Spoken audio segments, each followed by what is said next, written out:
Suivez ici dans les 5 communes de Conakry, mais aussi en Dantali, Kalaou, à Falessade, c'est à Doubri, Kalaba. L'on y mange du bon kassa fait à base de manioc, très très délicieux, extrêmement important pour la santé. À présent, on va attaquer cet autre sujet. Oui, le sommet de la CEDEAO qui s'est tenu ce week-end sur Oumaro Ambalo à Bissau, un sommet qui a été marqué par une déclaration de fermeté. Ce discours de fermeté est tenu par le nouveau président de l'organisation sous-régionale, le Nigérian, qui a déclaré la guerre au putschisme Fali Guilavogui. Oui, il faut dire que ce sommet qui s'est achevé dans la soirée du dimanche avec 3 faits majeurs. Le premier, c'est que à la tête de l'organisation sous-régionale, il y a eu un changement. Le président Sissoko, qui a passé la main à Tinubu et qui prend désormais les rênes de la communauté économique des États de l'Afrique de l'Ouest. Alors, c'est vrai qu'il est à l'unanimité, c'est lui qui a été désigné, sinon dans les conditions normales, ça devrait être un pays francophone qui devait prendre la tête de l'organisation. Mais puisqu'il fait l'unanimité, c'est une figure de proue, donc il a été désigné pour piloter pendant 1 an l'exercice de la CEDEAO. Alors, deuxième fait majeur, est-ce qu'il y a eu, parce que beaucoup s'attendaient à des sanctions, puisque vous prenez la Guinée, le Mali, le Burkina Faso, du point de vue processus de mise en œuvre de la transition, il n'y a pas eu assez de changements, donc beaucoup s'attendaient qu'il y aurait eu des sanctions, mais il n'y a pas eu de sanctions. Cependant, le président en exercice, le président nigérien, a demandé qu'à la prochaine fois, à la prochaine rencontre qui devrait se tenir à la fin du mois, s'il n'y a pas assez de changements, on pourrait s'attendre notamment à des sanctions. Troisième fait majeur, c'est un projet du président Sissoko qui a été reconduit, c'est-à-dire la mise sur pied d'une force qui aura pour mission de lutter contre non seulement le terrorisme, l'insécurité, mais qui aura un autre volet, le retour à l'ordre constitutionnel, puisque on a vu que ça ne change pas trop. Les jeunes dans les 3 pays ne mettent pas le pied à l'étrier pour la mise en œuvre du chronogramme électoral. Donc, s'il y a une jeune qui refusait, la CEDEAO la force qui sera mise sur pied pourrait intervenir pour le rétablissement de l'ordre constitutionnel. Alors, sur le premier point, il faut dire que celui qui a fait son entrée, le président nigérian, en tout cas, il n'est pas passé par le dos de la cuillère. Voilà, aujourd'hui, il se montre un grand défenseur de la démocratie. Raison pour laquelle il a interpellé les dirigeants des 3 pays, la Guinée, le Burkina Faso et le Mali, à mettre le pied à l'étrier en vue du retour très rapide des civils. Sur le deuxième point, quand vous prenez en République de Guinée, il n'y a pas eu, ça n'a pas trop évolué. En Guinée et au Burkina Faso, je pense que c'est un peu le statu quo. Quand vous prenez la transition guinéenne, notamment les 10 étapes, je pense que à part le recensement qui a commencé, les 9 autres points n'ont pas connu assez de changements. Donc, d'où l'inquiétude. Ce qui revient à dire que les dirigeants de la République de Guinée doivent tout faire, pour pouvoir mettre le pied à l'étrier afin d'éviter des sanctions d'ici la fin du mois. Au Mali, il y a eu un petit changement parce que le référendum a été organisé de ce côté. Vous savez, quand vous prenez le processus de transition malien, il y a 2 volets. Il y a le volet sécurité et puis vous avez le volet politique. Au niveau du volet politique, il y a eu un petit changement.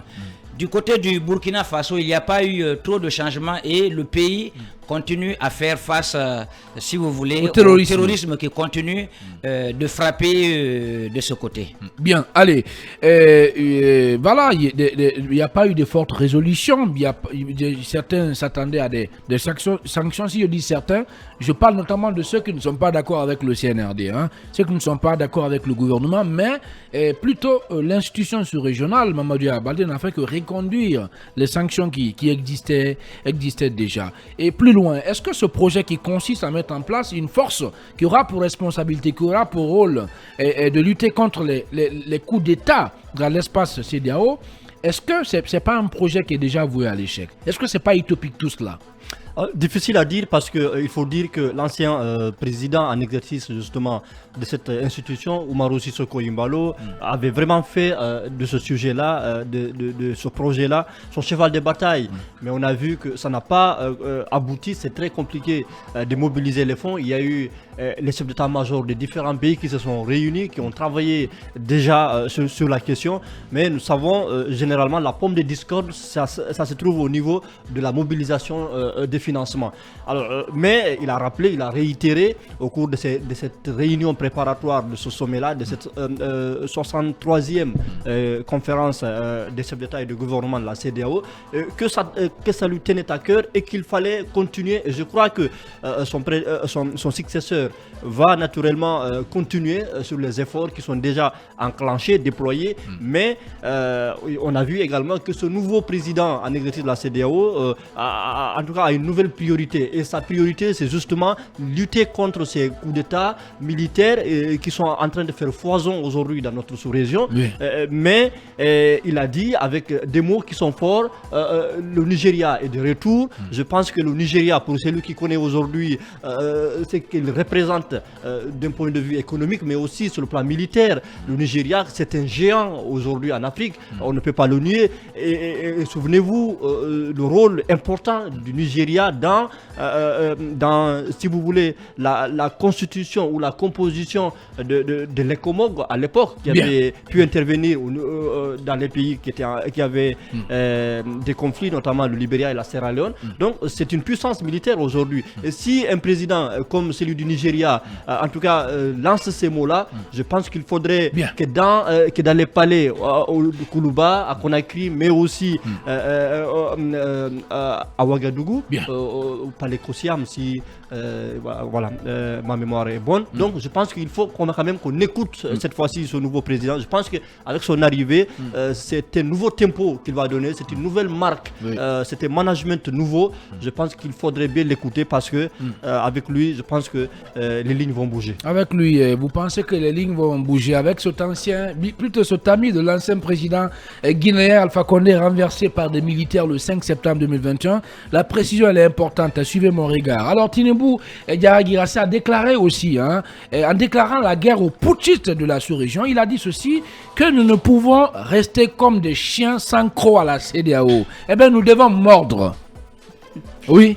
Là, ça vous inspire quoi? Il faut bien le comprendre, puisque c'est un président nouvellement élu à la tête de son pays, et je pense qu'il renvoie, bien sûr, il renvoie un message fort à l'endroit du Nigeria, parce que quand vous prenez le discours, vous vous rendez compte que c'est quelqu'un qui se focalise beaucoup plus sur le Nigeria que sur la CEDEAO, qui est quand même une institution sous-régionale. Lorsqu'il parle ainsi, et on peut bien le comprendre, parce qu'il vient de prendre le pouvoir, il se doit de trouver des garanties pour justement garder ce pouvoir-là de façon très jalouse, ça je peux le concéder.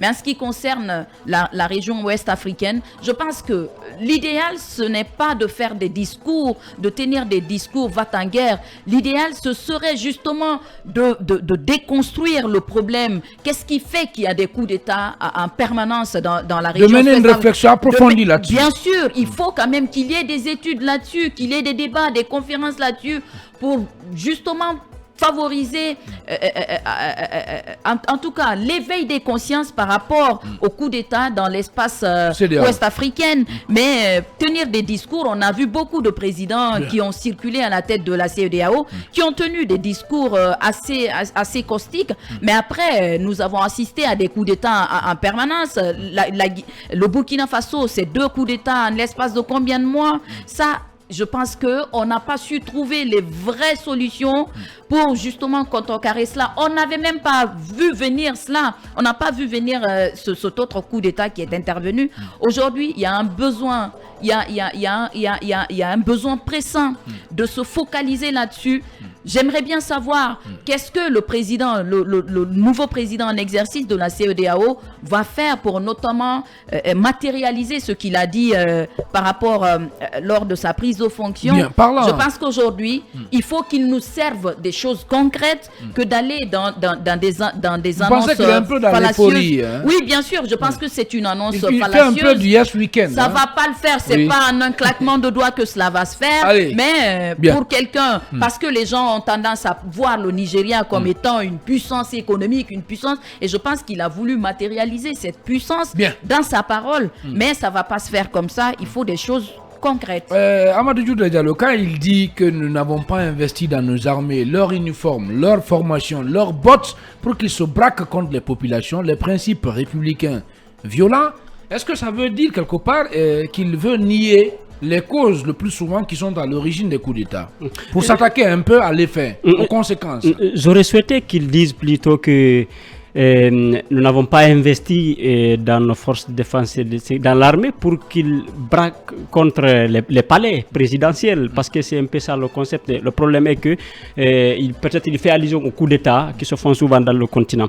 Alors, il faut d'abord déjà se féliciter le fait que il n'y a pas eu d'évolution, il n'y a pas eu de sanctions, de fortes résolutions, comme on le dit, contre notamment la Guinée. Ah oui, mais, vous en félicitez? Non, oui, je pense qu'il faut se féliciter de cela. Vous-même, il faut se féliciter de cela. Ben, moi, je dis rien. Je dis pas que je m'en félicite ou pas. D'accord. Hein. Alors, moi, je suis au milieu. D'accord. Je fais un peu le Guinéen. D'accord. Le centrisme. Alors, je voudrais vous inviter. Oui. Personnellement, je me félicite du fait qu'il n'y a pas eu de sanctions. Mais il faut faire beaucoup attention. Et peut-être hier le sommet, si les chefs d'État avaient pris des sanctions, ça allait être un peu du mélange. Parce que le sommet a été d'abord consacré sur un peu l'élection du nouveau président. Maintenant, le nouveau président qui est venu, vous avez vu leur ton. Donc, bien qu'il faut se féliciter, mais il faut aussi faire beaucoup attention. Je pense que c'est un message, c'est un signal fort qui est envoyé Quel signal fort, Djuldé? On passe tout notre temps à tenir des discours. Non, vous êtes après rien, ça ne sert à rien. Cette CEDEAO-là, concrètement, vous pensez que c'est avec des discours qu'on va empêcher les gens de faire de coups d'État dans les pays quand ça ne va pas? Non, et ce monsieur, comment on l'appelle déjà? Tinubu, c'est ça? C'est un ancien ami, c'est un ami de Alpha Condé. Il était là. Il était là. Attendez. Oui. Il faut d'abord. Il connaît les causes des coups d'État. Khalil, il doit plutôt dénoncer les causes des coups d'État. Permettez-moi de s'attaquer aux conséquences. Permettez qu'on évolue maintenant. Oui. Je pense qu'il faut déjà s'inquiéter le fait que c'est un ami d'Alpha Condé qui est... Attendez, je pense que au niveau de Conakry, il faut s'inquiéter le fait que c'est un ami à Alpha Condé qui est venu à la tête de la CEDEAO. Pourquoi? Parce que pour quelle raison? je vous explique maintenant. Alpha Condé aujourd'hui n'est pas content du sort qui lui a été réservé après le renversement de son régime. Il se retrouvait à l'étranger comme étant un prisonnier. Maintenant, si son ami est à la tête de la CEDEAO, ça peut un peu jouer en sa faveur quelque part, parce qu'il y a ce débat, je disais tantôt, lié à l'élimination de certains cadres. Vous avez vu l'autre qui a appelé la gente à ne pas éliminer des potentiels candidats. Ambalo, voilà, qui a appelé, il faisait allusion notamment à Cellou. L'autre ami de Cellou Dalein aussi. Hein. Oui, bien sûr. Oui. Donc, pour moi, c'est au niveau de Conakry, les autorités doivent faire beaucoup attention. Si je vous comprends bien, parce que si je comprends bien, à la tête de la CEDEAO, c'est l'ami de Cellou Dalein Diallo qui cède la place à l'ami de Alpha Condé. Oui, c'est ça la réalité. C'est un secret de police. Donc, alors, maintenant, puisque parmi les trois pays en transition, la transition guinéenne est celle qui n'évolue pas trop par rapport aux autres. Quand vous prenez le Mali, il a rappelé tout à l'heure, il y a eu le référendum. Bien. Au Burkina Faso, ça évolue un peu, mais au niveau de la Guinée, on est beaucoup plus concentré à faire des actions de développement que les actions liées au retour à l'ordre constitutionnel. Pourtant, je l'ai rappelé tantôt, quelle que soit la durée de transition, elle va aboutir à cela. Et cela, pour moi, ce signal qui a été envoyé hier par le nouveau président de la CEDEAO doit interpeller les autorités de Conakry pour dire, quelles que soient les actions posées allant dans le sens du développement, il faut aussi permettre à la transition d'avoir une certaine visibilité en ce qui concerne le retour à l'ordre constitutionnel. Merci beaucoup. Sinon, ne soyez pas surpris que le prochain sommet, qu'il y ait de fortes sanctions. Bien. Et cela, on peut, c'est facile de dire, Je voudrais terminer sur cela. C'est mon temps de parole. Les ciseaux, Tidjane, les ciseaux, voilà, allez, les ciseaux, j'adore mes ciseaux, mais c'est ça, on va s'écouter dans cette émission. Alors, il y aura quelque chose, un mot à placer, on va dire que je la favorise, je l'assume. Je l'avais dit ici, quand ils ont pris des sanctions contre la Guinée, je l'avais dit que ce sont des sanctions qui n'auront pas d'effet. Et vous avez vu que les membres du gouvernement voyagent, ils font ce qu'ils veulent, ils sont en train de dégrainer tout calmement leur certains même sont en vacances. Et je vais vous dire, à ce 63e sommet, on savait bel et bien qu'il n'y aurait pas de résolution. Merci Diarra. Puisque l'institution a déjà épuisé toutes ses cartes. Merci beaucoup. Oui, Julde. Non mais pour moi, à partir du moment où la donne a changé au niveau de la CEDEAO, je voudrais dire que la présidence a changé. Celui qui est venu, on l'a écouté avec un ton ferme. Merci. Pour moi, je ne sois pas surpris qu'au prochain sommet qu'il y ait des sanctions, même si c'est facile de dire que les sanctions n'impactent pas, mais pour moi, vaut mieux d'éviter les sanctions que de dire que les sanctions n'auront aucun impact. Concrètement, qu'est-ce que ce discours, ces menaces de Tinubu, qu'est-ce que tout cela, ça va changer? Est-ce que vous pensez que ça peut mettre pression sur les autorités de Conakry? Surtout, on a suivi aussi la déclaration de notre Maurice Sanda national, le ministre des Affaires étrangères, qui a dit, ben voilà, qu'on ne va pas mettre la pression sur nous. Bien. Écoutez, pas du tout, on n'acceptera pas de pression. Cette sortie peut avoir un impact, c'est un moyen de pression, mais je voudrais quand même rappeler à Diarra de ne pas être dans un triomphalisme béant. Non, pas du tout. Par rapport au attendez. Respectez ses opinions. Non, oui. Je respecte, c'est un débat contradictoire. D'accord. Ça n'a rien de mauvais. Bien, allez-y. Je voudrais dire quand même que la CEDEAO, quoi qu'on dise, ces sanctions, lorsque l'unanimité est là, peut avoir des impacts sur les pays en transition militaire. Donc sur ce sommet de la CEDEAO s'est déroulé hier dans la capitale bissau-guinéenne, ce qui s'est soldé par, n'est-ce pas, la présidence qui a été en tout cas cédée de Ambolo au président Tinubu. Et moi, ce qui m'a marqué quand même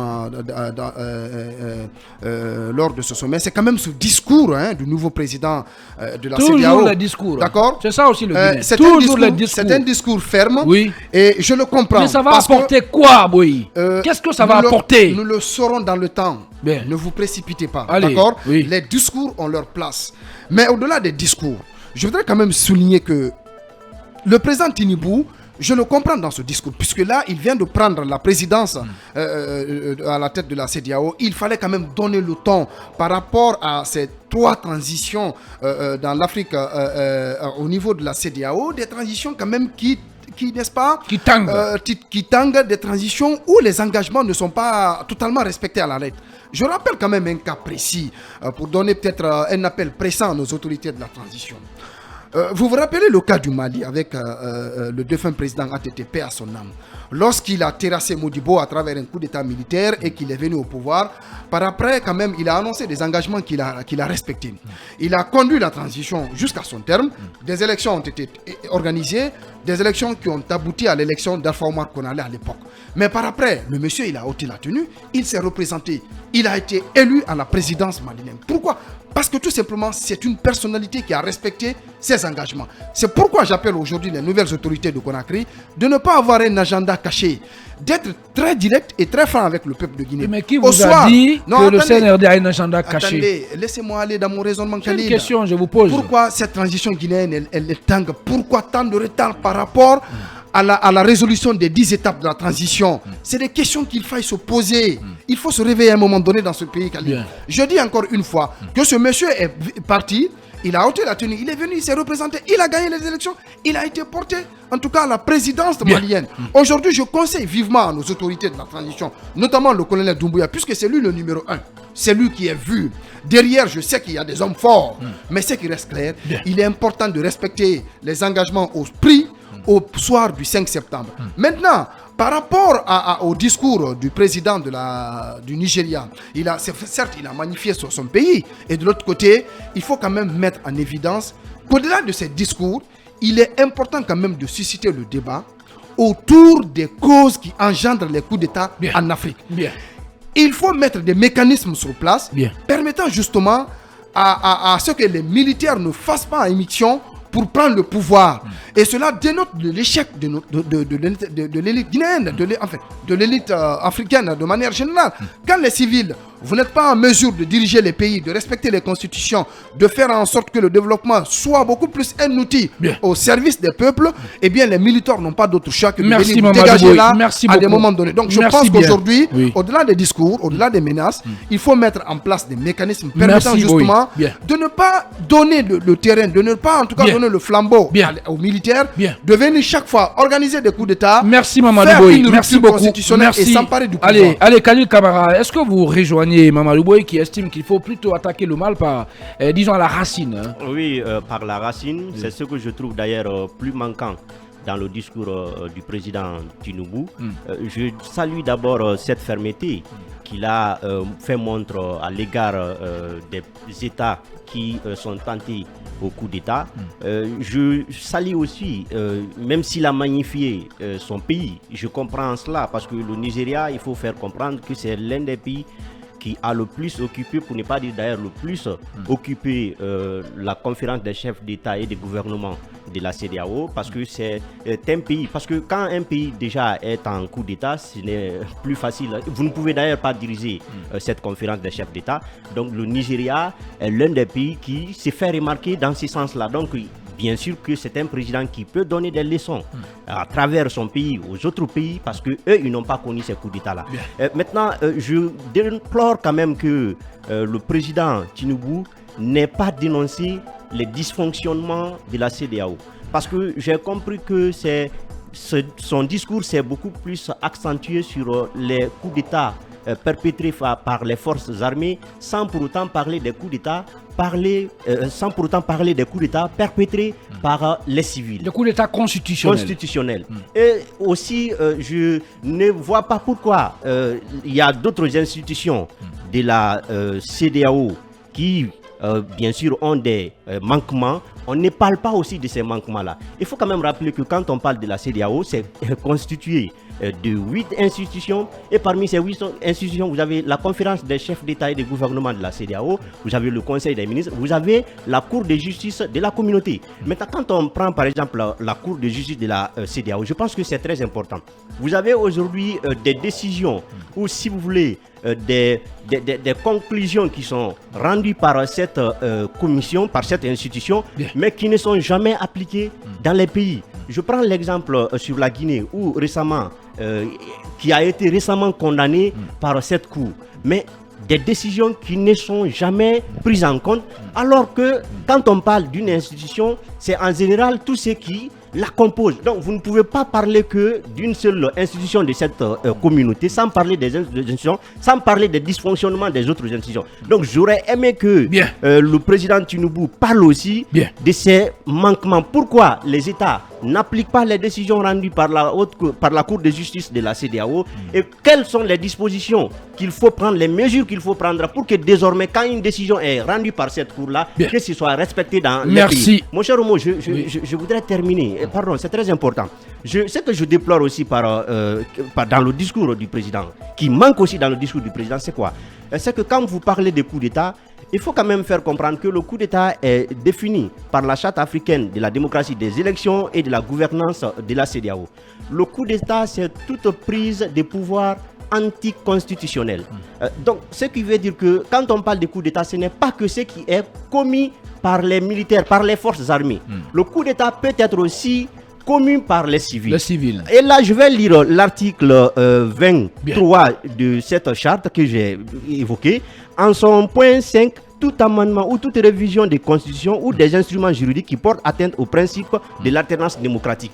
Donc, cela veut dire que le coup d'État, il faut comprendre que même les civils qui modifient, qui changent souvent les constitutions portant atteinte au principe d'alternance démocratique, ce sont aussi des coups d'État. Mais pourquoi On n'a pas parlé de ça dans le discours. Le président devrait bien sûr parler de ça dans son discours et devrait nous annoncer des mesures qu'il compte prendre pour bien sûr sanctionner ces coups d'État. Mais on ne peut pas se braquer que contre les coups d'État armés et laisser les coups d'État civils. Donc je pense que c'est un grand manquement déjà qu'on peut détecté dans son discours, et il devrait revenir sur son discours pour rassurer encore le peuple de Guinée que quand on dit coup d'État, que quand on dit lutter contre le coup d'État, ce n'est pas que les coups d'État armés, mais aussi les coups d'État civils. Bien, allez, merci beaucoup Khalil Camara. Vous nous suivez à Faloulaye, c'est à Sugueta. Merci de nous rejoindre si c'est maintenant que vous nous prenez en marche à l'écoute de Film Guinée, la radio du peuple.